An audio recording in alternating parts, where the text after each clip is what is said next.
ওযু করে সিজদায় লুটিয়ে পড়ে চোখের পানি ছেড়ে আল্লাহরে পাপের স্বীকৃতি দেন, আল্লাহ এমন কোন জুলুম নাই, গুনাহ নাই আমি করি নাই, সগীরা কবিরা জেনে না জেনে ইচ্ছায় অনিচ্ছায় শিরকি বেদাতি সব গুনাহ করেছি। আল্লাহ আকাশের নিচে জমিনের উপরে আমার চেয়ে বড় গুনাহগার আর কেউ নাই। চোখের পানি ছেড়ে আল্লাহরে বলেন, আল্লাহ আমি ছাড়া তোমার গোলামের অভাব নাই, তুমি ছাড়া আমার দ্বিতীয় কোনো রব নাই, তুমি ছাড়া তো কেউ আমার গুনাহ ক্ষমা করার নাই, তুমি আমার রব, তুমি আমার সব। বলতে পারবেন? এই তাকরীর আমার পটুয়াখালীর ভাইয়া, এই স্বীকৃতিটা দেখতে আল্লাহ বড় ভালোবাসে, কারণ আমরা সবাই গুনাহগার। আমরা সবাই কি? বিশ্বনবী বলেন কুল্লুকুম খাত্তাউন, আ বনি আদম তোমরা সবাই পাপী। সবাই কি? সবাই পাপী। আমরা সবাই পাপী, আপন পাপের বাটখারা দিয়ে অন্যের পাপ মাপি। আমরা যে পাপী এটা ভাবতে মনে চায় না কারো, খালি অন্যের পাপ দেখি আমরা, এটা ভুল। ওর এই পাপ, ও পাপী, ও জালেম, ও জাহান্নামী, এরকম একটা টেন্ডেন্সি। আমার যে কি হালাত এটার খেয়াল নাই। খেয়াল করতে হবে যে আমি সবচেয়ে বড় পাপী, ঠিক কিনা বলেন? পাপ করি নাই এমন কেউ আছি? হ্যাঁ আছি। কেউ না জানলেও জানে কে আমার পাপের ঘটনা? পৃথিবী না জানুক আমি তো জানি আমি কি পাপ করেছি। হায় ও আমার কলিজার টুকরা ভাইয়েরা, মাথাটাকে নিচু করে জীবনের সব গুনার ফিরিস্তিগুলো একটা একটা করে স্বীকার করে আল্লাহরে বলেন, আল্লাহ আমি পাপী। আল্লাহ আমার চেয়ে বড় পাপী এই দুনিয়াতে কেউ নাই, আকাশের নিচে জমিনের উপরে আমার চেয়ে বড় পাপী কেউ নাই। একটা একটা করে আল্লাহ স্বীকার করি আমি পাপী, সব পাপের স্বীকৃতি দিলাম। পৃথিবী না জানুক আমি তো জানি আমি কি পাপ করেছি। হায় আমার পাপের করলে বিচার, বাঁচার আমার নাই উপায়।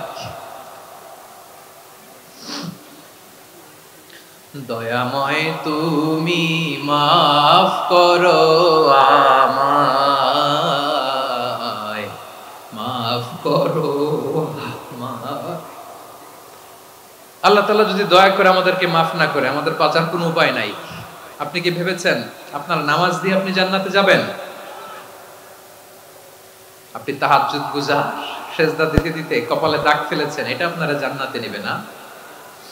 আপনি এলাকার সবচেয়ে বড় হাতেম তাই দানশীল, এই দানের ভরসায় বসে আছেন, কশিন কালো না। আমাদের নামাজ, আমাদের রোজা, আমাদের ইবাদত এগুলোকে মিজানের পাল্লায় উঠালে কোনো ওজনই হবে না। তবে আমাদের একটা কৌশল জানা আছে, আমরা আল্লাহর রহমতের ভিখারি। আমরা সেদিন আগেই গুনার স্বীকৃতি দিয়ে দেব। আমরা বলবো, আল্লাহ তুমি প্রশ্ন করার আগে তোমার একটা কথা বলি, আমারে কিছু জিজ্ঞেস করো না, আমি সব করেছি। এমন কোন পাপ নাই যে পাপ আমারে দিয়ে হয় নাই। তোমার রহমত দিয়ে তুমি জান্নাতে পাঠাবা, তোমার দয়ায় জান্নাতে যেতে চাই, আমল দিয়ে না। পারবেন বলতে? কিয়ামতের দিন আমরা বলবো, আল্লাহ আমার আমল দিয়ে জান্নাত চাই না, আমি তোমার দয়া দিয়ে জান্নাত চাই। তোমার দয়া ছাড়া আমার কোনো উপায় নাই। কারণ আল্লাহ যদি বিচার করে বাঁচার কারো উপায় নাই। আল্লাহ যদি বলে ফেলেন তুই এটা করলি কেন, ওখানে গেলি কেন, কোরআনে 1000 বার নিষেধ করলাম তারপরেও এই পাপে জড়ালি কেন, এরকম প্রশ্ন ছুড়ে দিলে আমার উত্তর আছে? বাঁচার কোনো উপায় আছে? রোজ হাসরে হে আল্লাহ আমার করোনা বিচার, আল্লাহ করোনা বিচার। বিচার চাহি না তব দয়া চাই, এ গুনাহগার করোনা বিচার। আপনার আমল দিয়ে জান্নাতে যাবেন? কি দিয়ে যাবেন? আল্লাহর দয়া দিয়ে। আল্লাহর রহম আর দয়া ছাড়া কেউ জান্নাতের চেহারাও দেখতে পাবে না। এজন্য আল্লাহ বললেন, খবরদার চিন্তার আকীদা খালিস করে নাও। ওয়া ইয়ামসাসকাল্লাহু বিদুররিন ফালা কাশিফা লাহু ইল্লা হু আল্লাহ বিপদে ফেললে বিপদ থেকে উদ্ধার করার কেউ থাকে না। আর আল্লাহ যদি তোমার প্রতি দয়া দেখাতে চান, অনুগ্রহ করতে চান, ওই অনুগ্রহকে প্রতিরোধ করার মতো ক্ষমতা কারো নাই। তিনি তার বান্দাদের মধ্য থেকে যাকে ইচ্ছা তাকে দেন, যত ইচ্ছা তত দেন। তিনি ক্ষমাশীল, তিনি মেহেরবান। সুবহানাল্লাহ। তিনি ক্ষমাশীল, তিনি মেহেরবান। তাহলে এই আয়াত থেকে আমরা বুঝতে পারলাম, আমরা যদি বিপদে পড়ি আমাদেরকে কেউ বাঁচাতে পারে না। আমার বাবা আমারে বাঁচাতে পারে? হ্যাঁ? আমার মা আমাকে বাঁচাতে পারে? আমার বন্ধু আমারে বাঁচাতে পারে? আমার দলের কর্মী আমাকে বাঁচাতে পারে? আমার পীর সাহেব আমারে বাঁচাতে পারে? আমার পটুয়াখালীর ভাইয়েরা খেয়াল রাখবেন, বাঁচাতে পারে এক মহান সত্তা, উদ্ধার করতে পারে এক মহান সত্তা। চিৎকার করে বলুন, তিনি কে? আবার আল্লাহ বললেন, আম্মাই ইউজিবুল মুত্তাররা ইযা দাআহু ওয়া ইয়াকশিফুস সুআ ওয়া ইয়াজআলুকুম খুলাফাআল আরদ আইলাহুম মা'আল্লাহ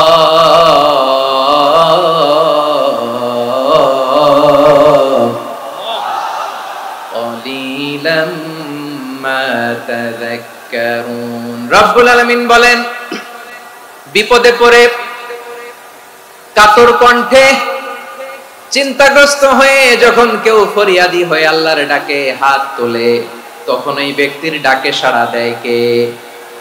সবাই বলুন। কাতর কণ্ঠে বিপন্ন অবস্থায় আপনি যখন কেঁদে কেঁদে হাত তুলে আপনার দুঃখের কথা জানান, আপনি যখন ডাকেন তারে, তখন আপনার ডাকে সাড়া দেয় কে? আল্লাহ বলে, আমি সাড়া দেই। তোমাদের বিপদকে মুক্ত করে দেয় কে? ওই আল্লাহর সাথে কোন উপাস্য আছে নাকি? কিন্তু খুব অল্প সংখ্যক লোকই তোমরা উপদেশ গ্রহণ করো। কথাটা কার? তাহলে বিপন্ন মানবতা যখন কাঁদে, মানুষ যখন বিপদে পড়ে নিরুপায় হয়ে ফরিয়াদ করে, তার ডাক শোনার কেউ নাই একজন ছাড়া। চিল্লায় বলেন তো, তিনি কে? এজন্য আমরা ফরিয়াদের হাত কার দিকে তুলবো? প্রিয় পটুয়াখালী বলেন, ফরিয়াদের দুটো হাত আমরা কার দিকে তুলবো? এবং খেয়াল রাখতে হবে, মাথার সাথে সেট করে নিতে হবে, আল্লাহ ছাড়া আমাকে উদ্ধার করার কেউ নাই। এই পৃথিবীতে কেউ আপন না। প্রিয় ভাইরা, বিপদে পড়লে বোঝা যায় কেউ আপন না। আপন শুধু একজন মহান সত্তা, তিনি কে? এটা কি আপনারা খেয়াল রাখতে পারবেন? হ্যাঁ, বিপদে আপদে কেউ আমাদের বাঁচাতে পারে না, তরাতে পারে না, মুক্তি দিতে পারে না, উদ্ধার করতে পারে না, একমাত্র আমার প্রভু ছাড়া, আল্লাহ ছাড়া। চিল্লায় বলেন ঠিক কিনা? এবং প্রিয় পটুয়াখালীর ভাইয়েরা, মাথার সাথে এটা সেট করে নিতে হবে যে আমাদের পুরো জীবনটাই পরীক্ষা। পুরো জীবনটাই কি? The life is a test. পুরো জীবনটাই পরীক্ষা। এই জীবনে বিপদ আসবে, আপদ আসবে, পরীক্ষা আসবে, সবার জীবনে এটা থাকে। এক একজনের পরীক্ষা এক এক রকম। আমার পরীক্ষা একরকম, মাসুদ ভাইয়ের পরীক্ষা একরকম, চৌধুরী সাহেবের পরীক্ষা একরকম, আপনার পরীক্ষা একরকম, ওনার পরীক্ষা আবার আরেক রকম। পুরো পৃথিবীটাই পরীক্ষা ক্ষেত্র, সবাই পরীক্ষা দিচ্ছি, কিন্তু কারো পরীক্ষা প্রশ্নের সাথে কারোটার মিল নাই। সুবহানাল্লাহ পড়বেন না? পুরোটাই পরীক্ষা ক্ষেত্র, সবাই পরীক্ষার্থী, কিন্তু প্রশ্নপত্র একটার সাথে আরেকটা মিলে না। one doesn't match the other। একজনেরটার সাথে আরেকজনেরটা মিলে না। কাউকে আল্লাহ তাআলা ধনী বানিয়ে পরীক্ষা করেন। কি বানিয়ে? কথা কি বুঝতেছেন নাকি কষ্ট হচ্ছে? কষ্ট হচ্ছে আপনাদের? কাউকে আল্লাহ ধনী বানিয়ে পরীক্ষা করেন, আবার কাউকে আল্লাহ তাআলা গরিব বানিয়ে পরীক্ষা করেন, কাউকে আল্লাহ অসুস্থ বানিয়ে পরীক্ষা করেন। কেউ দেখবেন যে দুরারোগ্য ব্যাধিতে আক্রান্ত, ডাক্তার বলেছে আর সময় নাই, দুরারোগ্য ব্যাধি, ক্যান্সার, যার নেই কোনো অ্যান্সার, তার জন্য পরীক্ষা হচ্ছে এই রোগ। আরেক লোক দেখবেন তার আবার রোগ বালাই নাই, মাশাআল্লাহ, তাকে আল্লাহ তাআলা আর্থিক দৈন্যতা, দারিদ্রতা দিয়ে পরীক্ষা করছেন। এরকম আছে না নাই? টাকা পয়সা নাই, দিন আনে দিন খায়, যা আছে তাতে চলে না, এটা তার জন্য পরীক্ষা। আবার আরেক শ্রেণীর লোক দেখবেন তাকে আল্লাহ অসুস্থতাও দেয় নাই, দারিদ্রতাও দেয় নাই, তার দাম্পত্য জীবনের সমস্যা আছে না নাই? স্ত্রী কথা শোনে না, অথবা ছেলে মেয়ে কথা শোনে না। তাহলে পরীক্ষা সবার জীবনে আছে, এক একজনের পরীক্ষাটা এক এক রকম। আল্লাহ তাআলা দেখতে চায় যে এই পরীক্ষার সময় আমরা কিরকম রেসপন্স করি। How to deal with the test.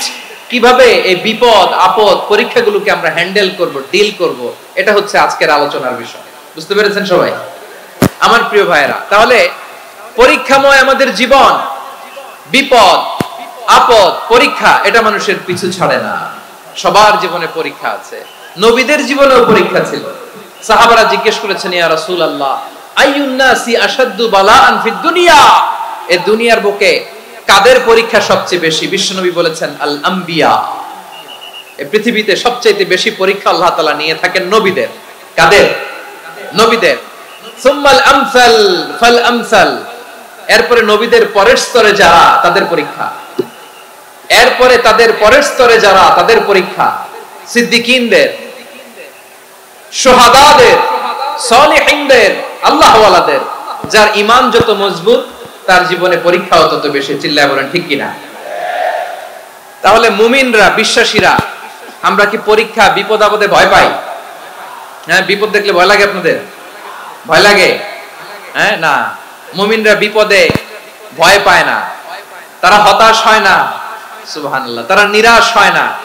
বিশ্বাসীরা হাল ছেড়ে দেয় না, তারা ভরসা রাখে একজনের উপর। চিল্লায় বলতে হবে তিনি কে? কারণ মুমিন জানে the grief isn't permanent, the test isn't permanent, the struggle in our life isn't permanent. আমাদের জীবনের দুঃখ, কষ্ট, স্ট্রাগল এগুলো পার্মানেন্ট নয়। after every difficulties there is an ease. সব কষ্টের পরেই একটা সুখ আছে না নাই? রব্বুল আলামিন বলেন ফা ইন্না মাআল উসরি ইউসরা, ইন্না মাআল উসরি ইউসরা, ভয় পেও না, চিন্তা করো না, কষ্টের সাথেই আমি রেখে দিয়েছি স্বস্তি। সুবহানাল্লাহ বলেন। মুমিন জীবনে বিপদ যত বেশি, কষ্ট যত বেশি, তার সামনে সফলতা তার চেয়েও বেশি। ঠিক কিনা বলেন? কারণ বিশ্বাসীরা জানে রাত্রি যত গভীর হয় সুবহে সাদিকের সময় তত আগাতে থাকে। গর্ভবতী নারীর পেটের ব্যথা যত বাড়তে থাকে, ঘরে নতুন মেহমান আগমনের সময় ঘনাতে থাকে। মুমিনদের উপর বিপদ, অত্যাচার, আপদ, পরীক্ষা যত বাড়তে থাকে, কালেমার পতাকা উড্ডয়নের সময় কাছে আসতে থাকে। বিশ্বাসীদের এগুলো হিসাব মিলানো অনেক আগে, এগুলো অনেক আগে হিসাব মিলানো। দুঃখের আধার শেষে সুখের আলো মিটি মিটি হাসে। চিল্লায় বলেন ঠিক কিনা? দুঃখের আধার শেষে আলোর প্রভাত হাসে, হতাশার কালো মেঘে যায় গো ভেসে, হতাশার কালো মেঘে যায় গো ভেসে। দুঃখের আধার শেষে আলোর প্রভাত হাসে, হতাশার কালো মেঘে যায় গো ভেসে, হতাশার কালো মেঘে যায় গো ভেসে। কোরআনে দুঃখের আধার শেষে আলোর প্রভাত হাসে, হতাশার কালো মেঘে যায় গো ভেসে, হতাশার কালো মেঘে যায় গো ভেসে। ঠিক কিনা বলে? দুঃখ যত বেশি, পরীক্ষা যত বেশি, কষ্ট যত বেশি, সুখের সময় তত কাছাকাছি। চিল্লায় বলতে হবে ঠিক কিনা? এজন্য মুমিন জীবনে পরীক্ষা বেশি, মুমিনদের হতাশা নাই। মুমিনরা নিরাশ হয় না, হতাশ হয় কাফিররা। মুমিনরা কখনো হাল ছেড়ে দেয় না, মুমিনরা ভরসা রাখে একজনের উপর, তিনি কে? তাহলে আমার প্রিয় পটুয়াখালীবাসী, বিপদ থাকবে, পরীক্ষা থাকবে, এই বিপদ থেকে আমাদেরকে উদ্ধার করবেন একজন, তিনি কে? আমরা শুধু আল্লাহর উপরই ভরসা রাখবো। রাজি আছেন তো? চাইবো একজন সত্তার কাছে। আওয়াজ করে বলুন তিনি কে? একজন সত্তার কাছে চাইবে। বিশ্বনবী ওনার চাচাতো ভাই আব্দুল্লাহ ইবনে আব্বাস রাদিয়াল্লাহু তাআলা আনহুকে বললেন, ইয়া আব্দুল্লাহ ইবনুল আব্বাস, হে আব্দুল্লাহ ইবনে আব্বাস, ইযা সাআলতা ফাসআলিল্লাহ, যখন চাইবে আল্লাহর কাছে যাও। ও আব্দুল্লাহ, যখন চাইবা আল্লাহর কাছে চাও। ওয়া ইযা ইসতাআনতা ফাসতাইন বিল্লাহ, যখন সাহায্য চাইবা আল্লাহর কাছে ফরিয়াদ করো। জেনে রেখো ও আব্দুল্লাহ, ওয়া'লাম আন্নাল উম্মাতা লাউ ইজতামাআত আলা আন ইয়ানফাউকা বিশাইইন লাম ইয়ানফাউকা ইল্লা বিশাইইন ক্বাদ কাতাবাহু আল্লাহু লাক। ও আব্দুল্লাহ, জেনে রেখো, মনে রেখো, গোটা বিশ্বের সবাই মিলে যদি তোমার উপকার করতে চায় ততটুকুই তারা করতে পারবে যতটুকু আল্লাহ তোমার নসিবে সেটা লিখে রেখেছে। ঠিক কিনা বলেন? আর যদি গোটা বিশ্বের সবাই মিলে তোমার বিরুদ্ধে কনস্পাইরেসি করে, ষড়যন্ত্র করে, গোটা বিশ্বের সবাই মিলেও যদি তোমার ক্ষতি করতে চায়, ততটুকুই শুধু পারবে যেটা আল্লাহ তোমার জন্য বরাদ্দ রেখেছে। যতটুকু আল্লাহ তাআলা তোমার জন্য বরাদ্দ রেখেছে অতটুকুই ক্ষতি করতে পারবে, আর এক চুল বেশিও করতে পারবে না, কমও করতে পারবে না। চিল্লায় বলেন ঠিক কি না? এজন্য আমরা চাইবো কার কাছে? সবাই বলেন নাই, আওয়াজ করে বলেন কার কাছে? সব সময় আমরা আল্লাহর কাছে চাইবো, বিপদে আপদে, সুখে দুঃখে, সচ্ছল অবস্থায় অসচ্ছল অবস্থায়, পরাজয়ের সময় বিজয়ের সময়, সব সময় আমরা ভরসা রাখবো কার উপর? সবাই বলুন। একদল লোক আছে যারা বিপদে পড়লে আল্লাহরে ডাকে, আছে না নাই? পটুয়াখালীতে মাশাআল্লাহ বিপদ আসলে আল্লাহরে ডাকে, বিপদ নাই আল্লাহও নাই। বিপদে পড়লে নামাজ পড়ে, বিপদও নাই নামাজও নাই। বিপদে পড়লে জিকির করে, বিপদ যখন চলে যায় ওদের জিকিরও বন্ধ হয়ে যায়। এরকম আছে না নাই? কিছু লোক দেখবেন পরীক্ষা আসলে নামাজ পড়ে, আছে আছে জেনজি আওয়াজ করে, এরকম আছে? এই কমন পড়ে গেছে, কমন পড়ছে। দেখবেন পরীক্ষার সময় নামাজ পড়ে, পরীক্ষাও নাই নামাজও আছে। এরকম কিছু লোক আছে অসুস্থ হলে আল্লাহরে বড্ড ভালোবাসে, আল্লাহরে খুব ডাকে। অসুস্থ হইলে অসুস্থতাও নাই, আল্লাহ স্মরণও নাই। দেখবেন কিছু লোক নির্বাচন আসলে খুব আল্লাহওয়ালা হয়ে যায়, তখন দেখবেন মাথার মধ্যে হেজাব লাগায়, পাঞ্জাবি লাগায়, আল্লাহওয়ালা হয়ে যায়। নির্বাচনও নাই, এরপরে আল্লাহর কথাও নাই। আছে না নাই? না, এরকম হওয়া যাবে না। সব সময় আমরা আল্লাহরে ডাকবো, বিপদে আপদে সব সময় ভরসা রাখবো আমরা একজনের উপর। আওয়াজ করে বলেন তিনি কে?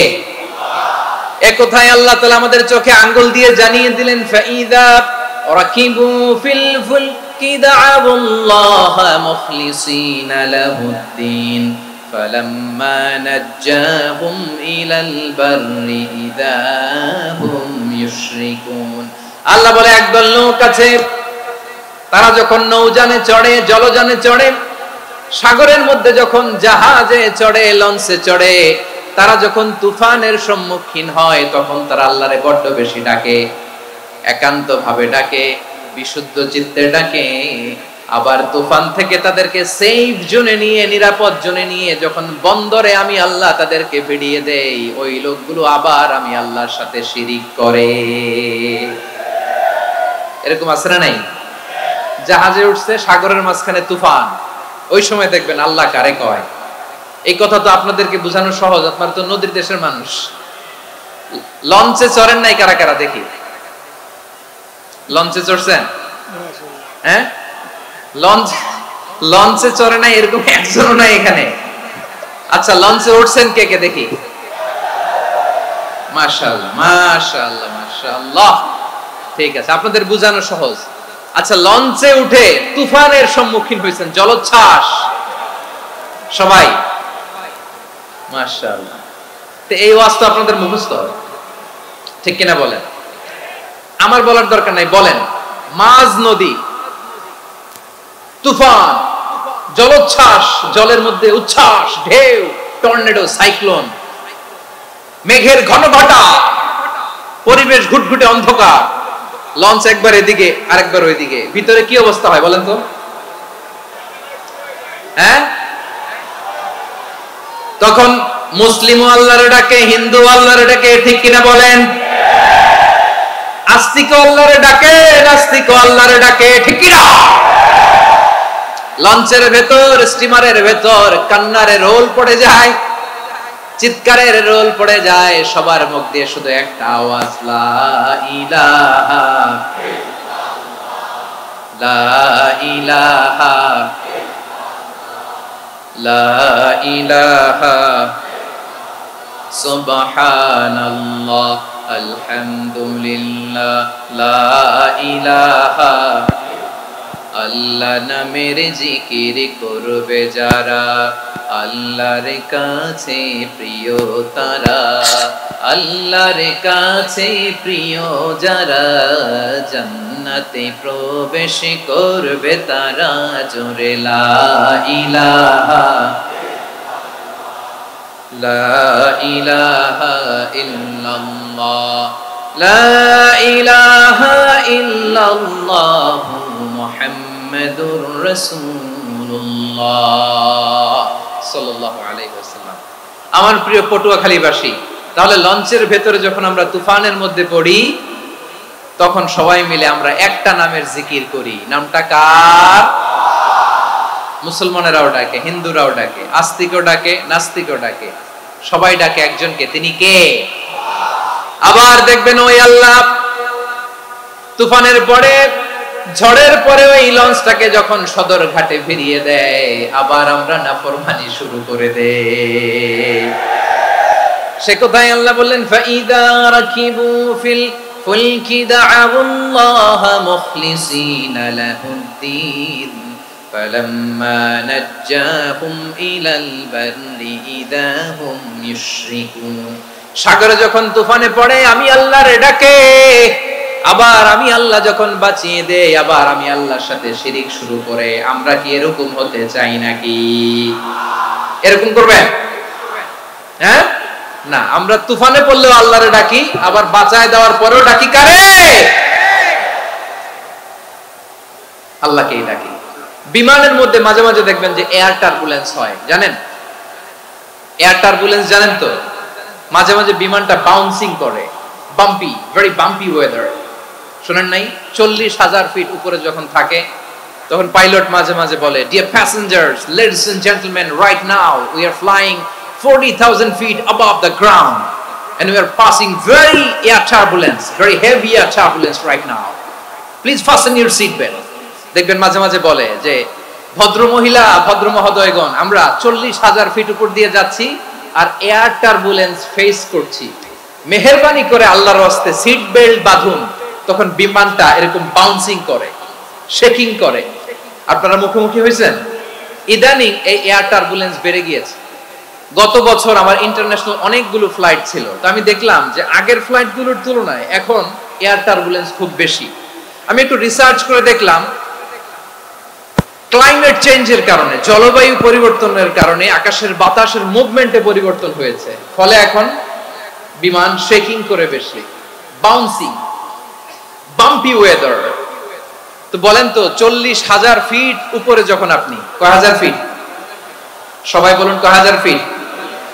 40,000 ফিট উপরে যখন আপনি, তখন যখন বিমানটা এরকম বাউন্সিং করে, সবাই যখন ভমিটিং করে বিমান নষ্ট করে দেয়, বমি করে, তখন বাঁচানোর কে আছে আল্লাহ ছাড়া?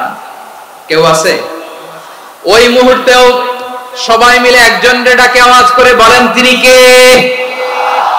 মাঝে মাঝে কিছু সোশ্যাল মিডিয়ায় কিছু ভিডিও পাওয়া যায় যে হেভি যখন এয়ার টার্বুলেন্স হয়, 10 সেকেন্ড 15 সেকেন্ডের কিছু ভিডিও পাওয়া যায়, বিমানটা এরকম বাউন্সিং করছে, বাম্পি ওয়েদার, কাঁপছে, মানুষগুলো বমি করছে, অক্সিজেন মাস্কগুলো সব ঝুলে পড়েছে, বিমানটা শুধু কাঁপছে। তখন দেখবেন বিমানের ভেতরেও এরকম লঞ্চের মতো চিৎকার আছে না নাই? বিমানের ভেতরেও তখন চিৎকার। গত বছর হিথ্রো এয়ারপোর্ট থেকে সিঙ্গাপুর এয়ারলাইন্সের একটা ফ্লাইট, হিথ্রো টু চাঙ্গি, একটা ফ্লাইটে এমন বেশি এয়ার টার্বুলেন্সের শিকার হয়েছিল ওই এয়ারক্রাফটটা, 33 জন যাত্রী সেখানে আহত হয়েছে, একজন যাত্রী নিহত হয়েছে। কেবিন ক্রুজ, এয়ার হোস্টেস যারা আছে, একজনের নাক ফেটে, চোখ ফেটে, কপাল ফেটে, ব্লিডিং হয়ে শয়লা। প্রিয় ভাইরা, 40,000 ফিট উপরে বিমানটা যখন কাঁপবে, তখন আমাদেরকে আল্লাহ ছাড়া আর কেউ বাঁচানোর আছে? এত আস্তে বললে হবে? ওই কঠিন মুহূর্তে আমার বাবা আমারে বাঁচাতে পারে, আমার বন্ধু আমারে বাঁচাতে পারে। এই গ্রাউন্ডে, জমিনের বুকে আমার প্রোটোকল, আমার ক্ষমতা, আমার দাম্ভিকতা, কোনো কিছু আমারে বাঁচাতে পারে? একজন ছাড়া। চিল্লায় বলতে হবে, তিনি কে? সে আল্লাহ বললেন, গোলাম, আমি বিপদের সময় ঠিকই তোমাদের বাঁচিয়ে দেই। ওই বিমানের ভেতরে 40,000 ফিট উপরে যখন তোমরা এয়ার টার্বুলেন্সের শিকার হও, তখন নাস্তিকও আল্লাহরে ডাকে, হিন্দু আল্লাহরে ডাকে। জোরে বলেন ঠিক কিনা? আবার বিমানটা যখন শান্ত হয়ে যায়, একটু পরেই বিমানের স্ক্রিনের মধ্যে হিন্দি সিনেমা খোঁজে। বিমানের স্ক্রিনে কিন্তু বিশাল ওখানে আফলাম ফিল্মের একেবারে বোঝাই করা। বিমানটা শান্ত হলে আবার হিন্দি সিনেমা দেখা শুরু করে। একটু আগে ডাকছিল কারে? দেখবেন বাংলাদেশে আমাদের ক্রিকেটাররা যখন অন্য কোনো দেশের সাথে খেলে, অনেক সময় এমন হয় বল বাকি একটা, রান দরকার 6টা। বল বাকি কয়টা? পটুয়াখালী বুঝে নাই বোধহয়। বল বাকি কয়টা? রান দরকার। আপনি দেখবেন ক্যামেরাম্যান তখন গ্যালারিতে খালি দেখায় দর্শকদের যে কি অস্থিরতা। হিপ হপ স্টাইলের মেয়েটা, যে মেয়েটার ওড়না এতক্ষণ ছিল গলায়, এতক্ষণ কই ছিল, ওই মেয়েটা দেখবেন ওড়নাটা টেনে মাথায় দিয়ে এরকম মুনাজাত ধরতেছে, আল্লাহ আল্লাহ, একটা ছক্কা, আল্লাহ আল্লাহ, আমার লাল সবুজের পতাকারে তুমি অপমানিত কইরো না আল্লাহ, ইন্ডিয়ার সাথে আমাদের খেলা আল্লাহ আল্লাহ, একটা ছক্কা, একটা। পুরো খেলা জুড়ে এই মেয়ের ওড়না ছিল গলায়, কিন্তু যখন 1 বলে 6 রান দরকার, ওড়না চলে আসছে কোথায়? মাথায়। আবার মুনাজাত আছে না নাই? ঠিকই বাংলাদেশের দামাল ছেলে এমন এক শট মারলো, বল চলে গেল স্টেডিয়ামের বাইরে, ছক্কা, জিতে গেলাম আমরা। পুরো স্টেডিয়াম জুড়ে চিৎকার, হই হুল্লোড়, মौज মাস্তি। যেই মেয়েটা মাথার মধ্যে ওড়না দিয়ে এতক্ষণ সুবহানাল্লাহ সুবহানাল্লাহ বলে আল্লাহর কাছে দোয়া করেছে, ওই মেয়ে এখন আবার ওড়না ফেলে দিয়ে নাচা শুরু করে দিয়েছে। তাহলে আল্লাহর ভয়, আল্লাহর প্রতি আস্থা, বিশ্বাস, ভালোবাসা, এটা কি ক্ষণিকের জন্য? মানে আমার যখন লাগবে তখন আল্লাহর ইউজ করব নাকি? হ্যাঁ, বিপদে আপদে, সুখের সময় দুঃখের সময়, সচ্ছল অসচ্ছল অবস্থায় বিশ্বাসীরা ভরসা রাখে একজনের উপর। চিৎকার করে বলো, পটুয়াখালী তিনি কে? সে আল্লাহ বললেন, গোলাম মনে করো না জাহাজ থেকে সদরঘাটে ভিড়িয়ে দিলাম তুমি নিরাপদ হয়ে গেছো। মনে করো না 40,000 ফিট থেকে সেফ ল্যান্ডিং এর পরে এয়ারপোর্টে নেমে গেলেই তুমি নিরাপদ হয়ে গেছো।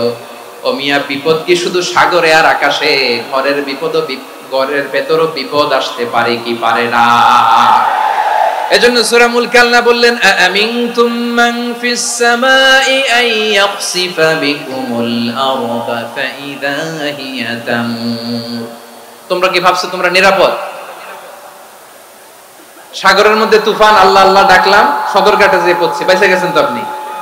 আর পাবে আপনারে আল্লাহ? আল্লাহর তো সাগরের মাঝখানে তো আল্লাহ আপনারে পাইছিল, আর তো পাবে না। আর পাবে আপনারে? আর আল্লাহ ধরতে পারবে আপনারে? ঘরের ভেতরও বিপদ দিয়ে আটকাতে পারে কে? 5 স্টার 7 স্টার হোটেলের ভেতরেও আমাকে বিপদের মধ্যে ফেলে দিতে পারেন কে? আল্লাহ বললেন, তোমরা কি ভেবেছো তোমরা নিরাপদ? আমি চাইলে ল্যান্ডস্লাইডস, ভূমি ধস দিয়ে 1 লক্ষ এক মুহূর্তে নিয়ে যেতে পারি। এক সুনামি দিয়ে থাপ্পড় মেরে 3 লক্ষ সাগরের ভেতরে ঢুকায় দিতে পারি। 1 সেকেন্ডও লাগে না আমার। أم أمنتم من في السماء أن يرسل عليكم حاصبا فستعلمون كيف نذير। আল্লাহ চাইলে আকাশ থেকে পাথর বৃষ্টি নাজিল করতে পারেন কি পারেন না? এই মুহূর্তে এখানে ভূমিকম্প দিতে পারেন কি পারেন না? আচ্ছা, ভূমিকম্প যখন হয় আমাদের কারো হুঁশ থাকে? আপনি মনে করছেন আমরা সাধারণ মানুষ, আমরা দৌড় দেই, আর প্রেসিডেন্ট প্রধানমন্ত্রী ওনারা বুঝি খাটে শুয়ে থাকে? কথা বুঝে নাই বোধহয়। ভূমিকম্প, আর্থকোয়েক যদি হয়, বাঁচার জন্য আমরা কি করি? হয় খাটের তলায়, ডাইনিং টেবিলের নিচে, উপরে শক্ত কিছু আছে এটার নিচে, অথবা ঘর থুইয়া দাও, দৌড়। তো প্রধানমন্ত্রী উনি কি করে? প্রেসিডেন্ট উনি কি করে? হ্যাঁ, উনি খাটের মধ্যে যে শুয়ে থাকে নাকি? উনিও দৌড়, সাধারণ মানুষও দৌড়, প্রধানমন্ত্রীও দৌড়, বাড়িওয়ালাও দৌড়, ভাড়াটিয়াও দৌড়, সবাই দৌড়। নাকি ভাড়াটিয়ারা বাড়ি থুইয়া দৌড়, বাড়িওয়ালারা আর বেরোয় না? এরকম না। তাহলে যে কোনো মুহূর্তে ভূমিকম্প দিয়ে নাস্তানাবুদ করতে পারে কে? আমার প্রিয় ভাইয়েরা, আমরা নিরাপদ নই, আমরা তার দয়ায় বেঁচে আছি। কার দয়ায়? এজন্য আল্লাহ বললেন, গোলাম যে কোনো মুহূর্তে বিপদ দিয়ে তোমাদেরকে নাস্তানাবুদ করতে পারি। বিশ্বাসী বলে যদি নিজেকে দাবি করো, সব সময় ডাকতে হবে একজন সত্তাকে, বলেন তিনি কে? এই কথা ক্লিয়ার? এই সবগুলো উদাহরণ শেষে সবার কাছে ক্লিয়ার হয়েছে না যে বিপদ থেকে, আপদ থেকে, পরীক্ষা থেকে, ক্যালামিটি থেকে আমাদেরকে কেউ বাঁচাতে পারে না একজন সত্তা ছাড়া। আবারও বলেন তো তিনি কে? ক্লিয়ার? হ্যাঁ, সবাই বুঝতে পারছেন? আচ্ছা, এবার আমরা দেখি বিষ্ণু ঈসা ইসলামের জীবনে বিপদ আপদ ছিল কিনা। উনি বিপদ আসলে কিভাবে ডিল করতেন, বিপদ আসলে কোন দোয়া পড়তে হয়, কিভাবে ফরিয়াদের হাত উত্তোলন করতে হয়, কিভাবে রবের দরবারে নতজানু হয়ে ফরিয়াদ করতে হয়, এটা জানার দরকার আছে না নাই? আসুন আমরা বিষ্ণুনবীর জীবনী থেকে দেখি বিপদ আসলে উনি কি করতেন। বিপদ আসলেই প্রথমে বিষ্ণু ঈসা ইসলাম একটা দোয়া পড়তেন। কি পড়তেন? তিনি পড়তেন ইন্না লিল্লাহি ওয়া ইন্না ইলাইহি রাজিউন। তাহলে বিপদ আসলে প্রথমে কি পড়তে হবে এটা জেনে গেলাম। এরপরে বিপদ আসলে নিজেকে কি করে আল্লাহর কাছে সঁপে দিতে হয় এটাও জানার দরকার আছে না নাই? বিপদে প্রথমে ইন্না লিল্লাহ পড়লাম, ধৈর্য ধারণ করলাম, বিপদ থেকে উদ্ধারের সর্বোচ্চ চেষ্টা করলাম, আমার কাজ যখন শেষ তখন আমি আমার এই বিষয়টা আল্লাহর কাছে সঁপে দিব। কার কাছে সুপর্দ করব? কার কাছে? বিপদে বললে কেমন করে নিজেকে আল্লাহর কাছে সঁপে দিতে হয় আসুন সাইয়েদনা ইব্রাহিম আলাইহিস সালামের জীবনী থেকে জানি। আল্লাহর খলিল ইব্রাহিম আলাইহিস সালাম আমাদের মতো সমাজ ব্যবস্থা পায় নাই। আমরা জন্মের পরে আমাদের কানের ভেতরে আজান দিয়েছে কে? একামত দিয়েছে কে? আমাদের বাপদাদারা আমাদের কানে আজান দিয়েছে কি দেয় নাই? আমাদের জন্মের পরেই তো আজান, একামত, বাড়ির পাশে মসজিদ, প্রতিদিন আজান, জুমার খুতবা, প্রতি মাসে মাসে তাফসিরুল কোরআন মাহফিল, মসজিদ, মিনারা, অভাব নাই। ঠিক কিনা বলেন? আপনি যেই সুন্দর ইসলামিক এনভায়রনমেন্ট পেয়েছেন, আমাদের ইব্রাহিম খলিল উনিও কি এরকম পেয়েছিলেন? হ্যাঁ, উনি জন্মের পর পরে ওনার কানে আজান দিয়েছে কেউ? আমার প্রিয় ভাইরা, আগা গোড়া একটা শিরকি পরিবেশ উনি জন্মগ্রহণ করেছেন। উনি ছাড়া ওই তল্লাটে একজনও আল্লাহর উপর বিশ্বাসী নাই। কল্পনা করতে পারেন? গোটা তল্লাটে, গোটা দেশে বিশ্বাসী মুমিন, আল্লাহর উপর বিশ্বাস স্থাপনকারী কয়জন? সবাই বলেন কয়জন? বাকি সব মুশরিক। বাকি সব মুশরিক নিজের সাথে নিজে শক্ত বোঝাপড়া করে, অ্যানালজি করে, সেলফ কনভারসেশন করে উনি মহা সত্যের সন্ধান পেয়েছে। উনি আকাশের তারা দেখে ভাবে মনে হয় এটাই আমার খোদা, পরে দেখে তারা নাই, মনে মনে বলে না তাইলে এটা না। আবার চাঁদ দেখে বলে চাঁদটা বড় মায়া লাগে, মনে হয় এটাই আমার রব, পরে দেখে চাঁদও নাই, কয় না এটা না। এরপরে দ্বীপ প্রহরের জলজলে সূর্যটা খাঁ খাঁ করে গোটা পৃথিবীটারে রৌদ্র দিয়ে তাতিয়ে রাখে। তিনি ভাবলেন মনে হয় এটাই আমার রব, কারণ এটাই তো সবচেয়ে বড়। কিন্তু বিকেল বেলা ওই সূর্যটাও যখন চলে যায়, সাইয়েদনা ইব্রাহিম বলে না এটাও তো নাই, আমার খোদা যদি আমারে ছেড়ে চলে যায়, বিপদে পড়লে আমারে উদ্ধার করবে কে?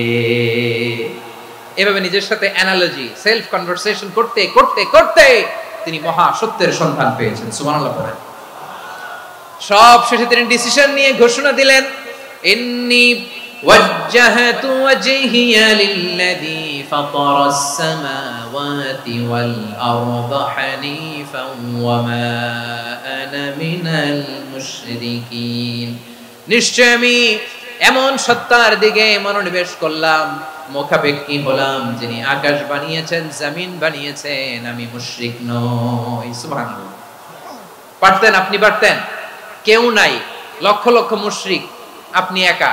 ওনার মতো এরকম বিচক্ষণতা দিয়ে আল্লাহরে খুঁজে পাইতে পারতেন আপনি? কি নবী ছিল, আল্লাহকে খুঁজে পেয়েছে। যখন আল্লাহর ইবাদত শুরু করলো, এই কথা ছড়ায় পড়লো চারদিকে। নমরুদ সাইয়েদনা ইব্রাহিমকে ডেকে পাঠালেন। নমরুদ বলে, ইব্রাহিম তুমি নাকি মূর্তির পূজা না করে কোন নতুন রবের ইবাদত করো, কে তোমার রব? সাইয়েদনা ইব্রাহিম বললেন, রব্বি আল্লাযী ইউহয়ী ওয়া ইউমীত, আমি এমন রবের ইবাদত করি যিনি জীবন দেন, যিনি মৃত্যু দেন। নমরুদ বলে, তাই নাকি? তোমার রব জীবন দেয়, মৃত্যু দেয়? আর এটা তো আমি দেই, আমিও তো জীবন দেই, আমিও তো মৃত্যু দেই। সাইয়েদনা ইব্রাহিম বললেন, কেমন করে তুমি জীবন দাও, মৃত্যু দাও, একটু দেখাও তো।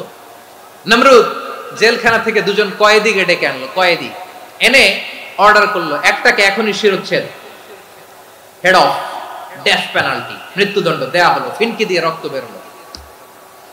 নমরুদ বলে, দেখো দুজনকে ধরে আনলাম, একজন কয়েদিকে দিলাম ডেথ পেনাল্টি, মৃত্যুদণ্ড, ওরে মৃত্যু দিলাম। আরেকজন যে দাঁড়িয়ে আছে, চাইলে ওরেও আমি মৃত্যুদণ্ড দিতে পারি, কিন্তু না, ওরে আমি দিব না, ওরে আমি বাঁচাইয়া দিলাম, ছেড়ে দিলাম, মানে জীবন দিলাম।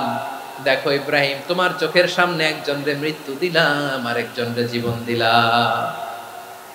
আপাত দৃষ্টিতে তাই তো, একজনরে তো জীবন দিল, আরেকজনরে মৃত্যু দিল। সাইয়েদনা ইব্রাহিম এবার বিপাকে পড়ে গেলেন। কিন্তু এক একজন নবীকে আল্লাহ এমন উইজডম বিচক্ষণতা দিয়ে এই জমিনে পাঠিয়েছেন, মুহূর্তের মধ্যে আল্লাহর খলিল ইব্রাহিম বললেন, ফাইন্নাল্লাহা ইয়াতি বিশ-শামসি মিনাল মাশরিকি ফাতি বিহা মিনাল মাগরিব ফাবুহিতাল্লাযী কাফার।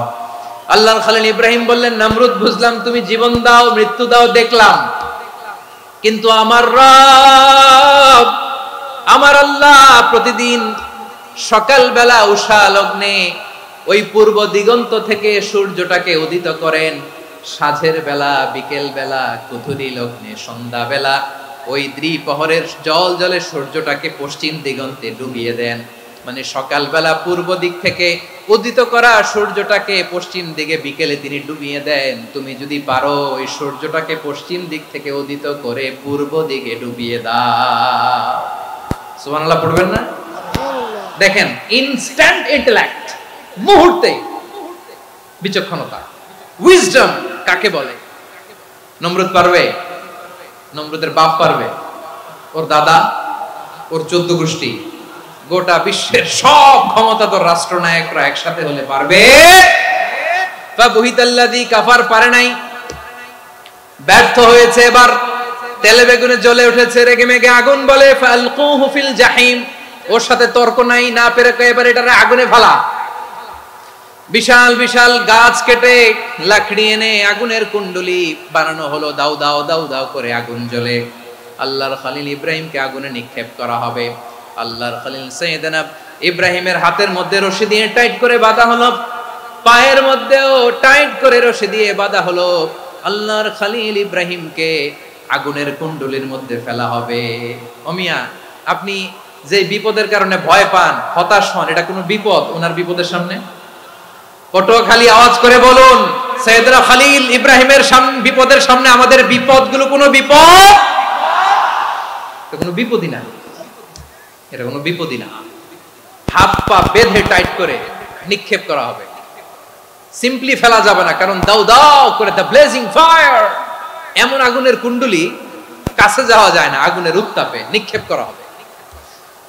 হাতে রশি বেঁধে, পায়ে রশি বেঁধে আল্লাহর খলিল ইব্রাহিম আলাইহিস সালামকে আগুনের মধ্যে নিক্ষেপ করা হবে। আহা, এটার বলে অগ্নি পরীক্ষা। উনি অগ্নি পরীক্ষার সম্মুখীন হয়েছিলেন, এজন্য কঠিন পরীক্ষাকে আমরা অগ্নি পরীক্ষার সাথে তুলনা করি, ঠিক কিনা? সাইয়েদনা জিবরাইল এসে বললেন, ও আল্লাহর খলিল, ওরা তো আপনার হাতও বেঁধে ফেললো, পাও বেঁধে ফেললো, নড়াচড়ার সুযোগ নাই, বলেন আমি জিবরিল ফেরেশতা আপনার জন্য কি করতে পারি? আল্লাহর খলিল ইব্রাহিম বলেন, ও জিবরাইল, তোমার কাছে আমার কোনো চাওয়া পাওয়া নাই। সুবহানাল্লাহ বলেন। তোমার কাছে বলার কিছু নাই, তোমার সাহায্যের আমার দরকার নাই।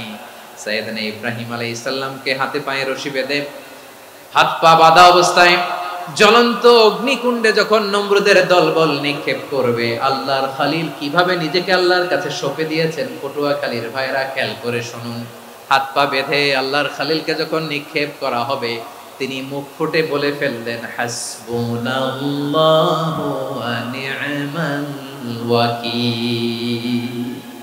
হাসবুনাল্লাহু ওয়া নি'মাল ওয়াকিল, আমার জন্য আল্লাহই যথেষ্ট, আমার জন্য আল্লাহই যথেষ্ট। তিনি আমার সবচেয়ে বড় গার্ডিয়ান, তিনি আমার সবচেয়ে বড় অভিভাবক। জিবরাইলের সাহায্যে অফারকে ফিরিয়ে দিলেন, দুনিয়ার বুকে কারো কাছে কিছু বলেন নাই, মুখ ফুটে বলেছেন হাসবুনাল্লাহ।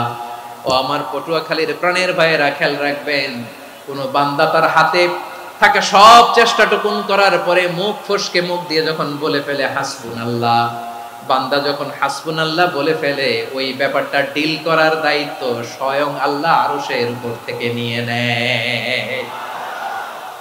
আপনি যখন বলে ফেলবেন হাসবুনাল্লাহ, এটা ডিলিং করবে কে তখন? চিল্লায় বলেন না, তিনি কে? বান্দা তার সাধ্যের সবটুকু চেষ্টার পরে নতজানু হয়ে যখন বলবে হাসবুনাল্লাহ, আল্লাহ তুমি আমার জন্য যথেষ্ট, নি'মাল ওয়াকিল, তুমি আমার শ্রেষ্ঠ অভিভাবক, তখন তার কি দরকার না দরকার এটা ডিল করে স্বয়ং আল্লাহ। নিক্ষেপ করা হলো সাইয়েদনা ইব্রাহিমকে অগ্নিকুণ্ডলিতে। হাজার হাজার মানুষের দৃশ্য দেখার জন্য জড়ো হয়েছে এরকম বিশাল ময়দানে। কিন্তু কি অবাক করা ঘটনা, সবাই ভয় পাচ্ছিল, না জানে কি হয়ে যায়। আল্লাহর খালিলকে যখন আগুনের কুণ্ডলিতে নিক্ষেপ করা হয়, আল্লাহর খালিল ইব্রাহিম আগুনের কুণ্ডলের মধ্যে বসে বসে মানুষগুলোর দিকে তাকিয়ে হাসতে শুরু করে দেয়। কারণ আকাশ থেকে রব্বুল আলামিন স্পেশাল ভার্ডিক্ট নাজিল করেছেন, স্পেশাল হুকুম জারি করেছেন, কুলনা ইয়া নারু কুনি বারদান ওয়া সালামান আলা ইব্রাহিম।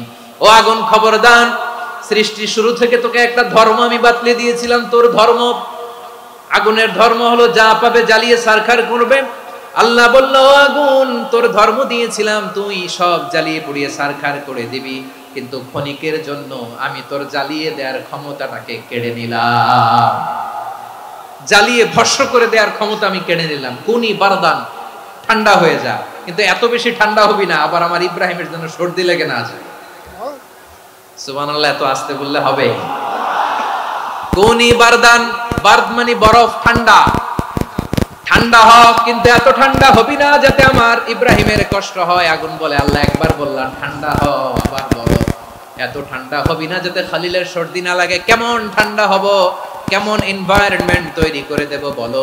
আল্লাহ বললেন, সালামান আলা ইব্রাহিম, আমার খালিল, আমার কলিজা, আমার ইব্রাহিমের জন্য তুই জান্নাতের গুল বাগিচা হয়ে যা।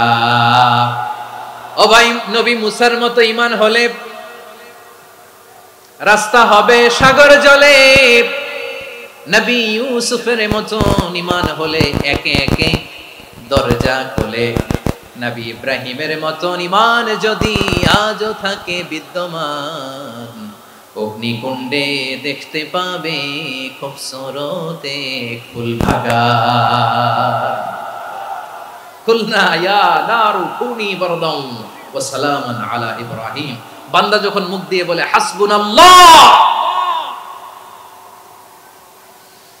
আমার আল্লাহ আমার জন্য যথেষ্ট, এই বলে যখন নিজেকে সঁপে দেয়, তার কি লাগবে ওই দায়িত্ব স্বয়ং নিয়ে নেয় কে? সবাই বলেন, স্বয়ং নিয়ে নেয় কে? তাহলে আমার প্রিয় ভাইরা, বিপদের শুরুতেই আমরা বলবো ইন্না লিল্লাহ। শুরুতে কি বলবো? এরপরে যেই বাক্যটা পড়ে নিজের পরিস্থিতিকে আল্লাহর দরবারে সঁপে দিব, সেটা হচ্ছে হাসবুনাল্লাহ। সেটা কি? বিষ্ণু বলেন, লা ইয়াজালু লিসানুকা রাতাবান মিন যিকরিল্লাহ, সব সময় আল্লাহর স্মরণ দিয়ে, জিকির দিয়ে জিহ্বাটারে সিক্ত রাখো। আর শয়তানু জাসিমুন আলা কলবি ইবনে আদম, শয়তান বনি আদমের কলবে খামচি মেরে বসে থাকে। ফাইদা যাকারাল্লাহ খালাসা, মানুষ যখন আল্লাহর স্মরণ করে জিকির করে, শয়তান দৌড়ে পালায়। ওয়া ইদা গাফালা ওয়াসওয়াসা, যখনই বনি আদম গাফেল হয় তখনই শয়তান তার হৃদয়ে ওয়াসওয়াসা দেয়। এজন্য বিপদে পড়লে ইন্না লিল্লাহ, নিজের সব টুকুন করার পরে, নিজের রোল প্লে করার পরে নিজেকে আমরা কি বলে সঁপে দিব? সবাই বলেন, সবাই বলতে হবে, আরো জোরে বলে, মনে থাকবে? বিপদে পড়লে প্রথমে ইন্না লিল্লাহ, এরপরে নিজেকে যখন সঁপে দিব তখন হাসবুনাল্লাহ। এরপরে কঠিন বিপদে যখন বিশ্বনবী পড়তেন তখন কি করতেন? এমন বিপদ মাঝে মাঝে হয় না, দেয়ালে পিঠ থেকে যায়, চোখে মুখে অন্ধকার, কি করব দিশা খুঁজে পাই না, এরকম হয় কখনো? হ্যাঁ, আপনাদের হয়? হয় না? তো জান্নাতে আছেন আপনারা। হয় হয় এরকম হয়েছে না যে দেয়ালে পিঠ থেকে গেছে, চোখে মুখে অন্ধকার, কই যাব, কি করব, বাঁচানোর কেউ না, এরকম হয়েছে কখনো আপনাদের? যদি হয় তাইলে এটার সলিউশন বলবো, না হইলে তো এগুলো বলে লাভ নাই। হয় হয় হয় বিশ্বনবী এরকম কঠিন বিপদে পড়েছেন জীবনের কিছু কিছু মুহূর্তে। ওই মুহূর্তে বিশ্বনবী স্পেশাল দুইটা দোয়া পড়তেন।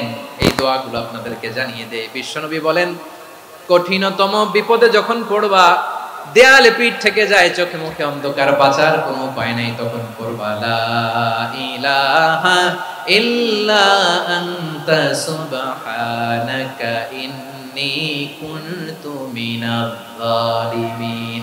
আল্লাহ, তুমি ছাড়া কোনো ইলাহ নাই, তুমি পবিত্র, নিশ্চয় আমি জালিমদের অন্তর্ভুক্ত। সুবহানাল্লাহ বলেন।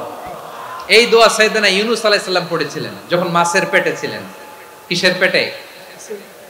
এবং অনেক মুফাসসিরিন ইকরাম বলেছেন, অনেক আহলুল ইলমরা বলেছেন এটা হচ্ছে ইসমে আজম। ইসমে আজম এমন দোয়া যেটা দিয়ে দোয়া করলে আল্লাহ দোয়া কবুল করে, কিন্তু এটা কোনটা এটা নিয়ে ইখতিলাফ আছে।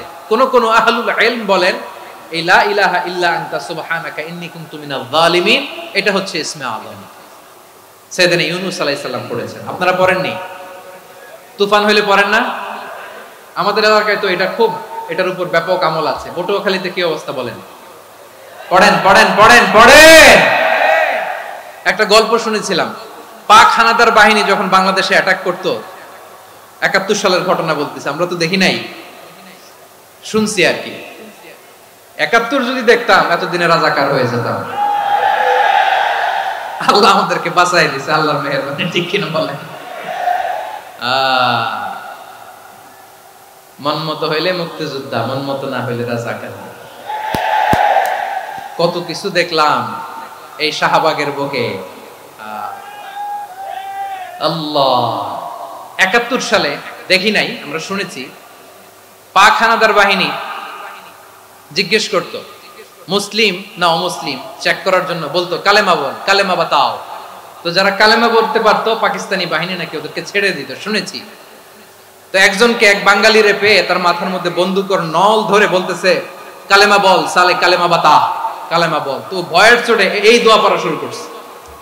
ও পড়তেছে লা ইলাহা ইল্লা আনতা সুবহানাকা ইন্নী কুনতু মিনাজ জালিমিন। পাকিস্তানি বলে সালে ये तो मुसीबत का কালেমা है। বাঙালি কয় হাম তো ভি মুসিবত মে হ্যায়।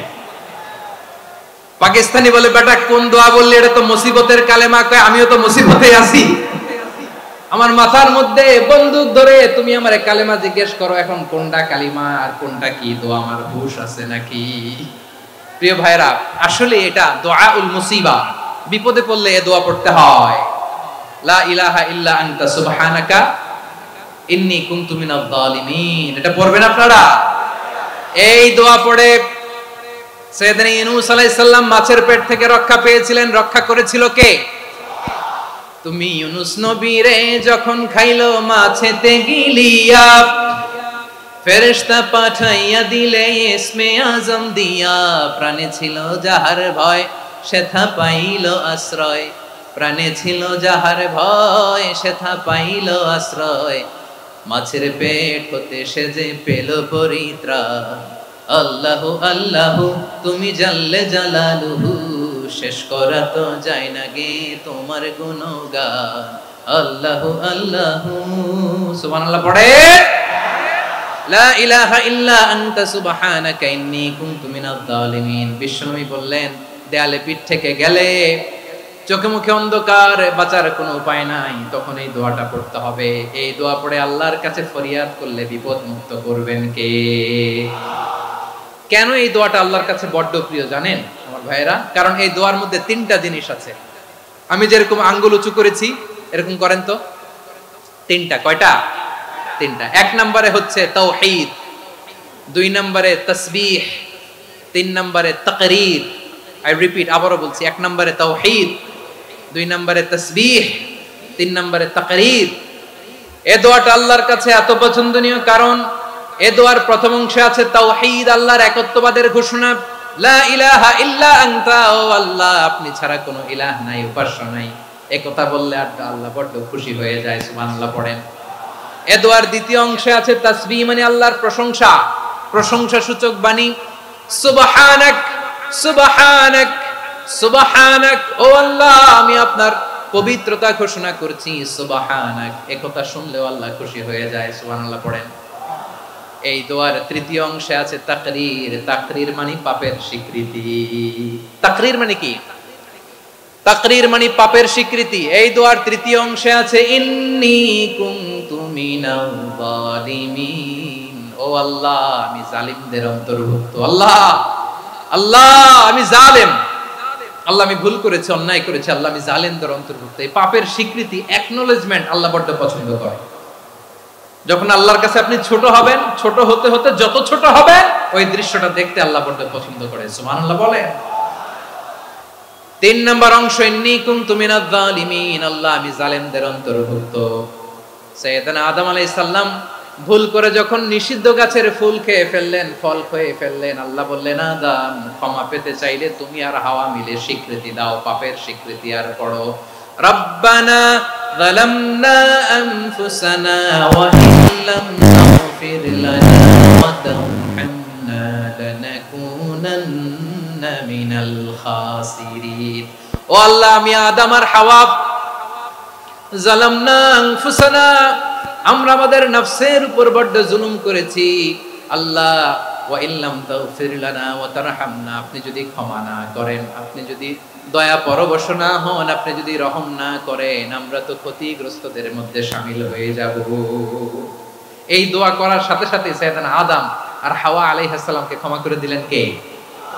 তাহলে এই দোয়ার 3 নম্বর অংশ তাকরীর, এটা আল্লাহ বড্ড পছন্দ করে। আমার কলিজার টুকরা ভাইয়েরা, গুনাহ করে শিকার যেতে হবে, এটা আল্লাহ ভালোবাসেন। সাইয়েদনা আবু বকর রাদিয়াল্লাহু তাআলা আনহু বিষ্ণু ইসা ইসলামকে বললেন, ইয়া রাসূলুল্লাহ আল্লিমনি দুআআন আদউ বিহি ফি সলাতি, নবী হে আপনি আমার এমন একটা স্পেশাল দোয়া শিখায়া দেন যে দোয়াটা আমি নামাজে পড়ব। নবী বললেন, তাহলে তুমি পড়ো, আল্লাহুম্মা ইন্নী যালামতু নাফসি যুলমান কাসীরান ওয়া লা ইয়াগফিরুয যুনুবা ইল্লা আনতা ফাগফিরলি মাগফিরাতাম মিন ইনদিকা ওয়ারহামনি ইন্নাকা আনতাল গফুরুর রহিম। সুবহানাল্লাহ। সালাম ফিরানোর আগে পড়েন, কথা কয় না, পড়েন পড়েন। ও আবু বকর, নামাজে যদি দোয়া করতে মনে চায় এই দোয়াটা পড়বা, আল্লাহুম্মা ইন্নী যালামতু নাফসি, আল্লাহ জুলুম করেছি আমার নফসের উপর, যুলমান কাসীরা, অনেক জুলুম, ওয়া লা ইয়াগফিরুয যুনুবা ইল্লা আনতা, আপনি ছাড়া এই জুনুব, এই পাপ ক্ষমা করার দ্বিতীয় কোনো রব নাই। আছে? আল্লাহ ছাড়া আমাদের গুনাহ আর কে কে ক্ষমা করতে পারে বলেন তো? কে পারে? কে? এজন্য আল্লাহরে বলবেন, আল্লাহ আমি ছাড়া তোমার গোলামের অভাব নাই, ও আমার রব আমি ছাড়া এই জমিনের বুকে তোমার গোলামের অভাব নাই, কিন্তু তুমি ছাড়া তো আমার দ্বিতীয় কোনো রব নাই। পারবেন বলতে? পারবেন? চোখের পানি ছেড়ে আল্লাহরে বলবেন, আল্লাহ তুমি আমার রব, তুমি আমার সব। কি বলবেন? আল্লাহ আমারে রব, সবাই বলুন, আল্লাহ আমারে রব, দমে দমে তনু মনে তারি অনুভব, আল্লাহ আমারে রব। আল্লাহরে বলেন, আল্লাহ তুমি আমার রব, তুমি আমার সব। আল্লাহ আমি ছাড়া এই জমিনে তোমার গোলামের অভাব নাই, তুমি ছাড়া আমার দ্বিতীয় কোনো রব নাই। এ কথা বলে চোখের পানি ছেড়ে আল্লাহরে স্বীকৃতি দেন, আল্লাহ আমি পাপী, আল্লাহ জামিনে আমার চেয়ে বড় পাপী আর কেউ নাই। ওযু করে সিজদায় লুটিয়ে পড়ে চোখের পানি ছেড়ে আল্লাহরে পাপের স্বীকৃতি দেন, আল্লাহ এমন কোন জুলুম নাই, গুনাহ নাই আমি করি নাই, সগীরা কবিরা, জেনে না জেনে, ইচ্ছায় অনিচ্ছায়, শিরকি বেদাতি সব গুনাহ করেছি। আল্লাহ আকাশের নিচে জমিনের উপরে আমার চেয়ে বড় গুনাহগার আর কেউ নাই। চোখের পানি ছেড়ে আল্লাহরে বলেন, আল্লাহ আমি ছাড়া তোমার গোলামের অভাব নাই, তুমি ছাড়া আমার দ্বিতীয় কোনো রব নাই, তুমি ছাড়া তো কেউ আমার গুনাহ ক্ষমা করার নাই, তুমি আমার রব, তুমি আমার সব। বলতে পারবেন? এই তাকরীর আমার পটুয়াখালীর ভাইয়া, এই স্বীকৃতিটা দেখতে আল্লাহ বড় ভালোবাসে, কারণ আমরা সবাই গুনাহগার, আমরা সবাই কি? বিশ্বনবী বলেন, কুল্লুকুম খাত্তাউন, আ বনি আদম তোমরা সবাই পাপী। সবাই কি? সবাই পাপী। আমরা সবাই পাপী, আপন পাপের বাটখারা দিয়ে অন্যের পাপ মাপি। আমরা যে পাপী এটা ভাবতে মনে চায় না কারো, খালি অন্যের পাপ দেখি আমরা, এটা ভুল। ওর এই পাপ, ও পাপী, ও জালেম, ও জাহান্নামী, এরকম একটা টেন্ডেন্সি। আমার যে কি হালাত এটার খেয়াল নাই। খেয়াল করতে হবে যে আমি সবচেয়ে বড় পাপী, ঠিক কিনা বলেন? পাপ করি নাই এমন কেউ আছি? হ্যাঁ আছি, আছি। কেউ না জানলেও জানে কে আমার পাপের ঘটনা? পৃথিবী না জানুক আমি তো জানি, আমি কি পাপ করেছি হায়। ও আমার কলিজার টুকরা ভাইয়েরা, মাথাটাকে নিচু করে জীবনের সব গুনার ফিরিস্তিগুলো একটা একটা করে স্বীকার করে আল্লাহরে বলেন, আল্লাহ আমি পাপী, আল্লাহ আমার চেয়ে বড় পাপী এই দুনিয়াতে কেউ নাই, আকাশের নিচে জমিনের উপরে আমার চেয়ে বড় পাপী কেউ নাই। একটা একটা করে আল্লাহ স্বীকার করি আমি পাপী, সব পাপের স্বীকৃতি দিলাম।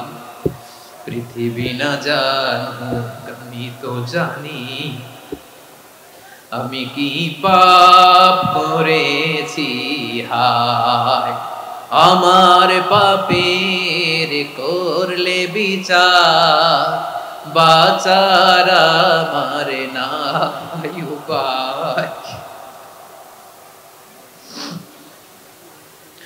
দয়াময় তুমি মাফ করো আমায়, মাফ করো আমায়। আল্লাহ তাআলা যদি দয়া করে আমাদেরকে মাফ না করে, আমাদের বাঁচার কোনো উপায় নাই। আপনি কি ভেবেছেন আপনার নামাজ দিয়ে আপনি জান্নাতে যাবেন? আপনি তাহাজ্জুদ গুজার, সেজদা দিতে দিতে কপালে দাগ ফেলেছেন, এটা আপনারা জান্নাতে নেবে না। আপনি এলাকার সবচেয়ে বড় হাতেম তাই দানশীল, এই দানের ভরসায় বসে আছেন, কশিন কালো না। আমাদের নামাজ, আমাদের রোজা, আমাদের ইবাদত, এগুলোকে মিজানের পাল্লায় উঠালে কোনো ওজনই হবে না। তবে আমাদের একটা কৌশল জানা আছে, আমরা আল্লাহর রহমতের ভিখারি। আমরা সেদিন আগেই গুনার স্বীকৃতি দিয়ে দেব। আমরা বলবো, আল্লাহ তুমি প্রশ্ন করার আগে তোমার একটা কথা বলি, আমারে কিছু জিজ্ঞেস করো না, আমি সব করেছি। এমন কোন পাপ নাই যে পাপ আমারে দিয়ে হয় নাই। তোমার রহমত দিয়ে তুমি জান্নাতে পাঠাবা, তোমার দয়ায় জান্নাতে যেতে চাই, আমল দিয়ে না। পারবেন বলতে? কিয়ামতের দিন আমরা বলবো, আল্লাহ আমার আমল দিয়ে জান্নাত চাই না, আমি তোমার দয়া দিয়ে জান্নাত চাই। তোমার দয়া ছাড়া আমার কোনো উপায় নাই। কারণ আল্লাহ যদি বিচার করে, বাঁচার কারো উপায় নাই। আল্লাহ যদি বলে ফেলেন তুই এটা করলি কেন, ওখানে গেলি কেন, কোরআনে 1000 বার নিষেধ করলাম তারপরেও এই পাপে জড়ালি কেন, এরকম প্রশ্ন ছুড়ে দিলে আমার উত্তর আছে? বাঁচার কোনো উপায় আছে? রোজ হাসরে হে আল্লাহ আমার করোনা বিচার, আল্লাহ করোনা বিচার, বিচার চাহি না তব দয়া চাই, এ গুনাহগার, আল্লাহ করোনা বিচার। আপনার আমল দিয়ে জান্নাতে যাবেন? কি দিয়ে যাবেন? আল্লাহর দয়া দিয়ে। আল্লাহর রহম আর দয়া ছাড়া কেউ জান্নাতের চেহারাও দেখতে পাবে না। আমার প্রিয় ভাইরা, এই দোয়া আল্লাহর কাছে পছন্দনীয় হওয়ার কারণ তিনটা। দোয়ার প্রথম অংশে আছে তাওহীদ, আল্লাহর একত্ববাদের ঘোষণা। এই দোয়ার দ্বিতীয় অংশ আছে তাসবিহ, আল্লাহর প্রশংসা সূচক বাণী। এই দোয়ার 3 নাম্বার অংশ পাপের স্বীকৃতি। তাহলে আমরা সবাই গুনাহগার। আমরা আল্লাহর কাছে পাপের স্বীকৃতি দিয়ে বলবো, ও আল্লাহ ইন্নী কুনতু মিনাজ জালিমিন, আমরা জুলুম করেছি, পাপ করেছি, অন্যায় করেছি, আল্লাহ বুঝতে পারি নাই, শয়তানের ওয়াসওয়াসায় পড়ে, বন্ধুর পাল্লায় পড়ে, নফসের খায়েশ মিটাতে যে আল্লাহ করে ফেলেছি। তুমি গুনাহ না মাফ না করলে আমাদের গুনাহ মাফ করার দ্বিতীয় কেউ নাই। ঠিক কিনা বলেন? এভাবে অনুতপ্ত হয়ে যদি আল্লাহর কাছে দোয়া করেন, দেয়ালে পিঠ থেকে গেছে, কোন রাস্তা নাই বের হওয়ার, ওই মুহূর্তেও আপনাকে বিপদ থেকে উদ্ধার করবে কে? বিশ্বনবী চরম বিপদে পড়লে দুটা দোয়া পড়তেন। প্রথম হলো এটা, লা ইলাহা ইল্লা আনতা সুবহানাকা ইন্নী কুনতু মিনাল জালিমিন। এই দোয়াটা আমরা বেশি বেশি পড়ব প্রিয় ভাইরা। রাজি আছেন? সবাই আওয়াজ করে পড়ুন ইনশাআল্লাহ। আমার প্রিয় ভাইয়েরা, বিপদে পড়লে বিশ্বনবী আরো একটা দোয়া পড়তেন, লা ইলাহা ইল্লাল্লাহুল আযীমুল হালিম, লা ইলাহা ইল্লাল্লাহু রাব্বুল আরশিল আযীম, লা ইলাহা ইল্লাল্লাহু রাব্বুস সামাওয়াতি ওয়াল আরদি ওয়া রাব্বুল আরশিল কারীম। এই যে বললাম, রেকর্ড হয়ে গেছে। এখন তো আর ইনস্ট্যান্ট মুখস্থ না হলো, পরে মুখস্থ করে নেবেন। আল্লাহ ছাড়া কোনো উপাস্য নাই, তিনি সমহান, মহা সহিষ্ণু, আল্লাহ ছাড়া কোনো উপাস্য নাই, তিনি সুমহান আরশের অধিপতি। আল্লাহ ছাড়া কোনো উপাস্য নাই, তিনি আকাশের মালিক, জমিনের মালিক, তিনি সুবিশাল আরশের অধিপতি। সুবহানাল্লাহ পড়েন। এই দোয়াটা কেউ যদি পড়ে যদি এর ওসিলা করে দোয়া করে, তাকে বিপদ থেকে মুক্তি দেয় কে? মনে থাকবে আপনাদের? তাহলে বিপদের প্রথম ধাক্কায় কি যেন পড়তে হয়? ইন্না লিল্লাহ। তারপরে কি বলে আল্লাহর কাছে নিজেকে সঁপে দিতে হয়? দেয়ালে পিঠ থেকে গেলে লা ইলাহা ইল্লা আনতা সুবহানাকা ইন্নী কুনতু মিনাজ জালিমিন।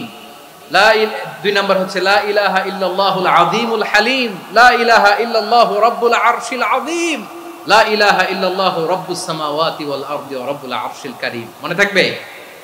ইনশাআল্লাহ বলেন সবাই, আওয়াজ করে সবাই ইনশাআল্লাহ।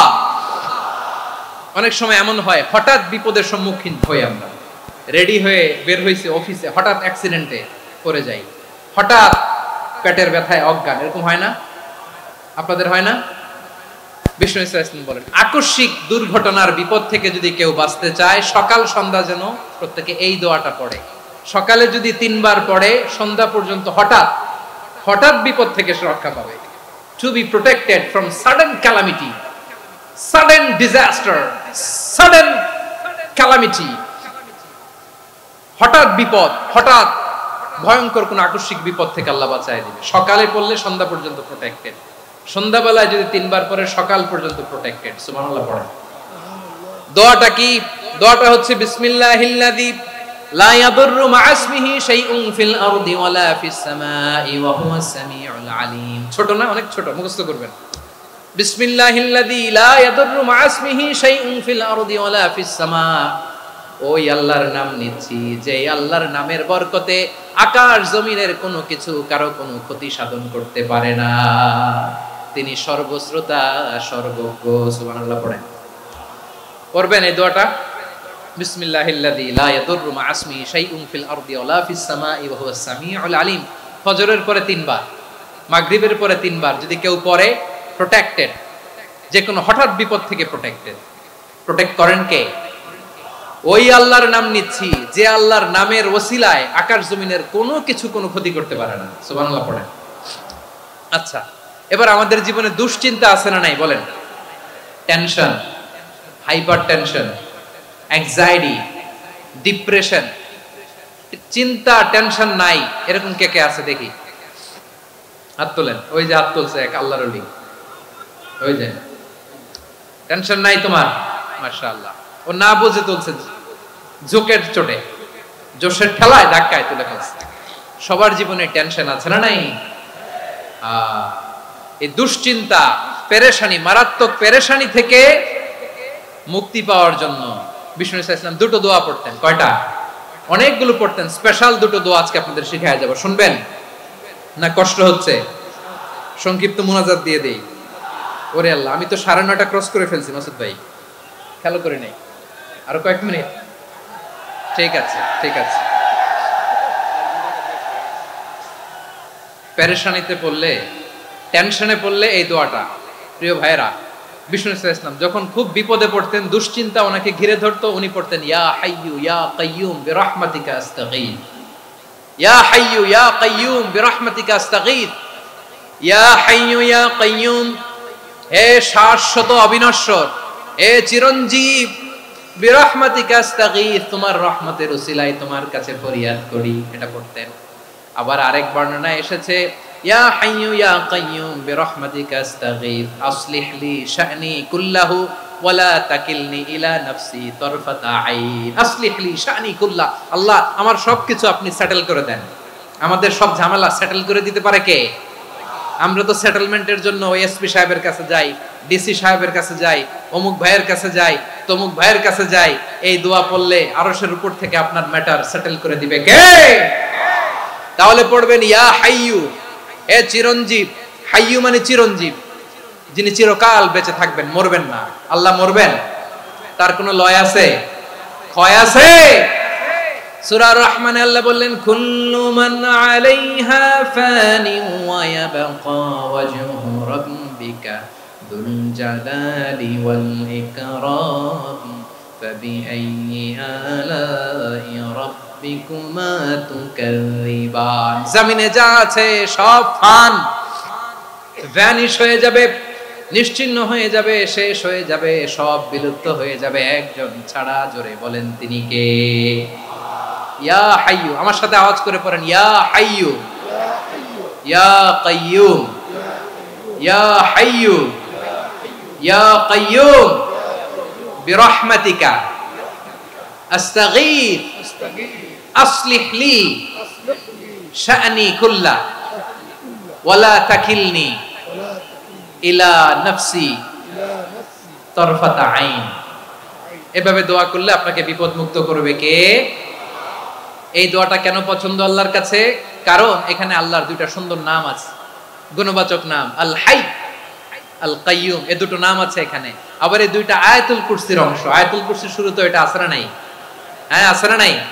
3 নাম্বার কারণ, এটা ইসমে আজম। কোন দোয়াটা ইসমে আজম? যে দোয়া ওসিলায় দোয়া করলে আল্লাহ দোয়া ফেরায় না। অনেকগুলো মত আছে, সবচেয়ে ভ্যালিড মত হচ্ছে এটা, ইয়া হাইয়ু ইয়া কাইয়ুম। এর ওসিলা দিয়ে দোয়া করলে দোয়া কবুল করে কে? 2 নম্বরে বিশ্বনবী মারাত্মক বিপদে পড়লে আরেকটা দোয়া পড়তেন, আল্লাহুম্মা ইন্নী আবদুক। আগে দোয়াটা পড়ি, শুনেন। আল্লাহুম্মা ইন্নী আবদুক ওয়া ইবনু আবদিক ওয়া ইবনু আমাতিক নাসিয়াতি বিয়াদিক মাদিন ফিয়া হুকমুক আদলুন ফিয়া কাদাউক আসআলুকা বিকুল্লি ইসমিন হুয়া লাক সাম্মাইতা বিহি নাফসাক আও আনসালতাহু ফি কিতাবিক আও আল্লামতাহু আহাদাম মিন খালকিক আও ইস্তা'সারতা বিহি ফি ইলমিল গায়বি ইনদাক আন তাজআলাল কুরআনা রাবিআ কলবি ওয়া নূরা সাদরি ওয়া জালাআ হুজনি ওয়া যাহাবা হাম্মি। সুবহানাল্লাহ পড়েন। বিষ্ণুই বলতেন, আল্লাহুম্মা ইন্নী আবদুক, ও আল্লাহ আমি আপনার গোলাম, ওয়া ইবনু আবদিক, গোলামের ঘরের গোলাম, ওয়া ইবনু আমাতিক, বাদীর ঘরের গোলাম। মানে আল্লাহ আমি আপনার গোলাম। আমার বাবা আব্দুল্লাহ ছিল আপনার গোলাম, আমার মা আমিনা ছিল আপনার বাদী। মানে আমরা গোলাম বংশের, সব গোলাম। নিজেরে এর চেয়ে আর ছোট করে আল্লাহর কাছে উপস্থাপন করা যায় আমার ভাইরা? কথা কি বুঝতেছেন? নিজেকে এর চাইতে ছোট, নগণ্য আর তুচ্ছ করে আল্লাহর সাথে প্রেজেন্ট করা যায়? বিশ্বনবী বললেন, ও আল্লাহ আমি আপনার গোলাম, গোলামের ঘরের গোলাম, দাসীর ঘরের গোলাম, নাসিয়াতি বিয়াদিক, আমার মাথার চুলের ছুটি আপনার হাতের মুঠোয়। আপনি ডানে টান দিলে আমি ডানে যেতে বাধ্য, আপনি বাঁয়ে টান দিলে বাঁয়ে যেতে বাধ্য। সুবহানাল্লাহ বলেন। পিছনে 2-1 ভাই দাঁড়ালেন কেন? হ্যাঁ, বসুন। জায়গা চেঞ্জ করতেছে, সেই দুপুর থেকে বসে আছে আমি জানি। মাশাআল্লাহ, কেউ 2-1 বেরিয়েছে, গ্যাপ পূরণ করতেছে। মাশাআল্লাহ। পড়েন সুবহানাল্লাহ আলহামদুলিল্লাহ লা ইলাহা ইল্লাল্লাহু মুহাম্মাদুর রাসূলুল্লাহ সাল্লাল্লাহু আলাইহি ওয়াসাল্লাম। মাথার চুলের ঝুঁটি আপনার হাতের মুঠোয়। আচ্ছা, এইভাবে কাকে ধরা হয়? যে খুব ছোট, ঠিক কি না? নিজেকে কত ছোট করলেন বিশ্বনবী। ও আল্লাহ আমার মাথার চুলের ঝুঁটি আপনার হাতের মুঠোয়, আপনি ডানে টানলে আমি ডানে যাব, বাঁয়ে টানলে বাঁয়ে যাব। আল্লাহ আসআলুকা বিকুল্লি ইসমিন হুয়া লাক নাসিয়াতি বিয়াদিক মাদিন ফিয়া হুকমুক, আপনার নির্দেশ আমার উপর কার্যকর হবেই হবে। আদলুন ফিয়া কাদাউক, আপনার ফয়সালা, যেই ফয়সালাই আপনি আমার জন্য করেন এটাই ইনসাফ। সুবহানাল্লাহ বলেন। আমরা আল্লাহর ফয়সালায় সন্তুষ্ট হতে চাই না। কত কমপ্লেইন, আল্লাহ তুমি এটা দিলা না, ওইটা পাইলাম না, ওইটা হইল না রে, এরকম অভিযোগ, কমপ্লেইন আমাদের আছে না নাই? আর বিশ্বনবী বলতেন আদলুন ফিয়া কাদাউক, আল্লাহ আমার জন্য তোমার যেটা ফয়সালা এটাই সবচেয়ে শ্রেষ্ঠ ইনসাফ, এর চেয়ে ইনসাফ আর হতে পারে? এভাবে কায়মান বাক্যে আল্লাহর কাছে বিশ্বনবী দোয়া করতেন। এরপরে বিশ্বনবী বলেন, আল্লাহ তোমার যত নাম আছে সব নামের ওসিলায় দোয়া করি, যে নাম তুমি আমাদেরকে জানিয়েছো, যে নাম তুমি আমাদেরকে জানাও নাই, যে নাম তুমি কোরআনে নাজিল করেছো, যে নাম নাজিল করো নাই, যে নাম শুধু নবীদেরকে জানিয়েছো। আর আল্লাহর এমন কিছু চমৎকার চমৎকার সুন্দর সুন্দর নাম আছে, এই নামগুলো রব্বুল আলামিন কাউকে জানাবে না। সুবহানাল্লাহ বলেন। আমরা তো 99 নাম জানি, 100 নাম জানি আল্লাহ, কিন্তু আল্লাহর এমনও কিছু নাম আছে যেগুলো আল্লাহ বিশ্বনবীরও জানায় নাই। এগুলো আল্লাহ ইলমুল গায়বে রেখে দিয়েছেন। দোয়ার সময় বলবেন, আল্লাহ তোমার যেই নামগুলো জানি, যেগুলো জানি না, যেগুলো কোরআনে আছে, যেগুলো নাই, যেগুলো নবীরে খাস ভাবে জানাইছো ওগুলোর উসিলায়, যেগুলো কোনোদিন জানাবাও না, তোমার ওই নামের উসিলাও তোমার কাছে চাই। আল্লাহ কোরআনকে আমার হৃদয়ের বসন্ত বানাও, আমার বক্ষের জ্যোতি বানাও, আমার চিন্তা দুশ্চিন্তা তুমি দূর করে দাও। বিশ্বনবী বললেন এই কালিমাগুলো, এই বাক্যগুলো পড়ে যদি কেউ আল্লাহর কাছে ফরিয়াদ করে, তার হৃদয় থেকে দুশ্চিন্তা কাটিয়ে দিবে কে? পড়বেন, এই দোয়াগুলো পড়বেন। আচ্ছা, সব শেষে বলি, ঋণের বোঝায় যারা জর্জরিত, বিষ্ণু ইসলাম চমৎকার একটা দোয়া শিখিয়েছেন। আমাদের অনেকে ঋণের বোঝায় জর্জরিত, আছে না নাই? এদিকে কেউ আছেন? থাকলে হাত তোলার দরকার নেই, থাকলে এই দোয়াটা পড়বেন। এক সাহাবীর নাম আবু উমামা, নামাজের ওয়াক্ত ছাড়া উনি মসজিদে যেয়ে বসে আছে। বিশ্বনবী বললেন, কি রে আবু উমামা, নামাজের তো ওয়াক্ত হয় নাই, মসজিদে কি? সাহাবী বলে, হুমুমুন লাজিমাতনি ওয়া দুয়ুন, নবী গো, ঋণের বোঝায় এমন টেনশনে আছি, ঘরে থাকতে পারলাম না, মসজিদে চলে আসছে। বিশ্বনবী বলেন, আমি কি তোমার এমন একটা দোয়া শিখাবো যেটা পড়লে আল্লাহ তাআলা তোমার ঋণের বোঝা হালকা করে দিবে? আবু উমামা বললেন, ইয়া রাসূলুল্লাহ, অবশ্যই শিখাবেন। বিশ্বনবী বললেন, তাহলে তুমি পড়বা, আল্লাহুম্মা ইন্নী আউযু বিকা মিনাল হাম্মি ওয়াল হাযান ওয়া আউযু বিকা মিনাল জুবনি ওয়াল বুখল ওয়া আউযু বিকা মিন গালাবাতিদ দাইনি ওয়া কাহরির রিজাল। ও আল্লাহ, তোমার কাছ থেকে দুশ্চিন্তা থেকে পানাহ চাই, কৃপণতা, ভীরুতা, অলসতা, কার্পণ্যতা, এই সব কিছু থেকে, মানুষের কঠোরতা, আমার উপর মানুষের আধিপত্য এবং ঋণের বোঝা থেকে পানাহ চাই। এই দোয়াটা যখন বিশ্বনবী শিখাই দিলেন, আবু উমামা বারবার এই দোয়া পড়ে, আল্লাহুম্মা ইন্নী আউযু বিকা মিনাল হাম্মি ওয়াল হাযান ওয়া আউযু বিকা মিনাল আজজি ওয়াল কাসাল ওয়া আউযু বিকা মিনাল জুবনি ওয়াল বুখল ওয়া আউযু বিকা মিন গালাবাতিদ দাইনি ওয়া কাহরির রিজাল। আবু উমামা বলে, এই দোয়া আমি পড়তে লাগলাম আর পড়তে লাগলাম, কিছুদিন পরে দেখা গেল বিশ্বনবীর শেখানো এই দোয়ার বদৌলতে আল্লাহ তাআলা আমার সব ঋণ পরিশোধের ব্যবস্থা করে দিয়েছেন। পড়বেন, পড়বেন।